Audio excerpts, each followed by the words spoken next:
За сайн байцгаана уу, өдрийн мэнд хүргэе. За манай стандарт инвестмент үнцаасны компани IT софтвер компани 30 гаруй хувийг эзэмшдэг нөлөө бүх хувьцаа эзэмшиж байгаа. За IT софтвер компанийн хувьд бол сүүлийн 5 жилийн хугацаанд санхүүгийн болон бусад үйл ажиллагааны чиглэлээр бол харьцангуй тогтвортой үзүүлэлтүүдийг үзүүлээд явж байгаа. За онцлох юм бол 23 болон 24 онуудад хувьцаа эзэмшигчдээ нэгж хувьцаанд 3 болон 3.5 төгрөгийг тараахаар шийдвэрлсэн явдал хувьцаа эзэмшигчийн хувьд бол талархалтай байгаа.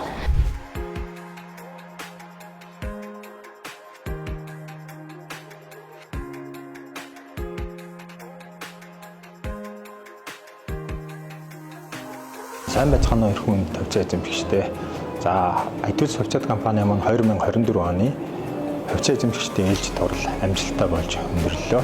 За IT хувьцаа компани маань 24 онд маш амжилттай ажиллаа. Нийтдээ 13,000 харилцагчид 16,000 бүтээгдэхүүн үйлчилгээг хүргэж ажиллаа. Мөн дата центртэй эдгээр харилцагчдынхаа дата мэдээллийг найдвартай хадгалж ажиллаа. 24 оны гол онцлог зүйл гэвэл дэлхийн тренд болсон AI суурьтай бүтээгдэхүүн AI маш их эрчимтэй хөгжиж байна. Бүхэл улсад AI суурьтай бүтээгдэхүүн үйлчилгээ, ChatGPT гэх мэтлэн олон үйлчилгээнүүд нэвтэрч байна. За үүнийг дагаад бас хөл нийлүүлэн бид 5 AI суурьтай 5 бүтээгдэхүүн үйлчилгээг нэвтрүүлээд байна. Тэсийн хувьд бол энэ мэдээллийн аюулгүй байдалд өнгөрсөн бол маш ач холбогдлог нь бас ажилласан. Мөнх жилүүд чигээ за та бүхэндээ баярлалаа.